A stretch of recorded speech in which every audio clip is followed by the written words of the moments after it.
Territory. Here to discuss former Trump trade and jobs advisor Curtis Ellis and Gibbs Wealth Management CIO Aaron Gibbs. Congratulations, Aaron. Thank you. Let me start with you.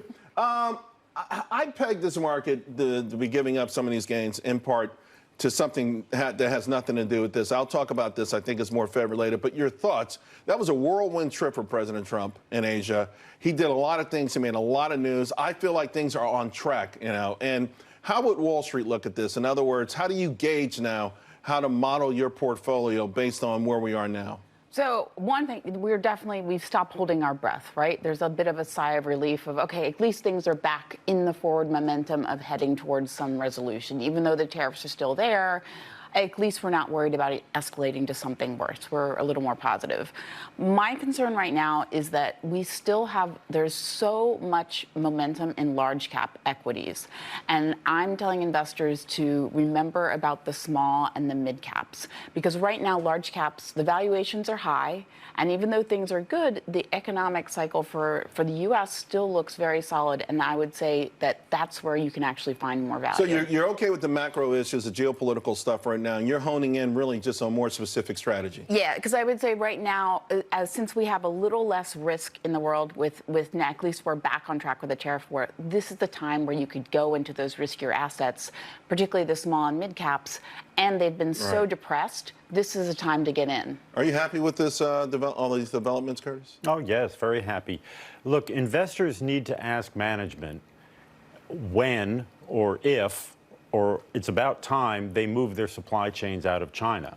And these, with the talks being resumed, back on track, however you want to put it. Should companies still be working on that then, even though the tariffs have been put on hold? And now they have more time to do it, thanks that the tariffs have not been put on hold. We still have 25% tariffs. The increased tariffs, yes, have been put on hold, but they could come at any time. You see, by not putting a 90-day deadline, not a 160-day deadline, we're not going to go back to that same old discussion of people thinking, well, in 90 days, we're going to have a deal and everything's going to be fine and we'll go back to status quo ante. When will we have a deal, in your estimation?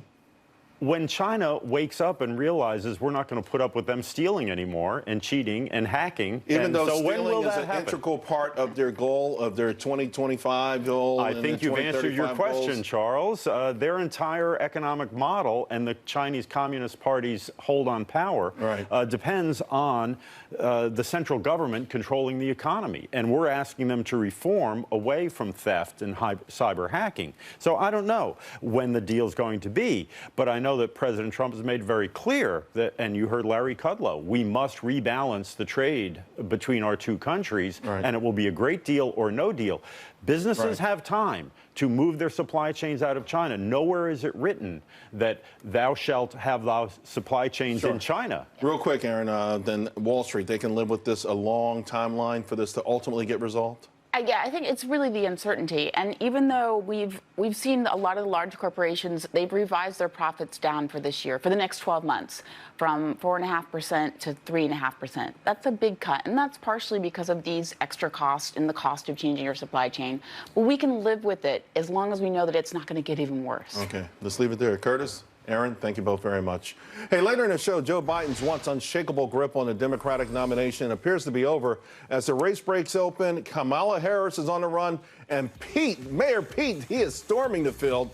Also, a historic moment for President Trump as he becomes the first sitting president to step into North Korea. That's coming up.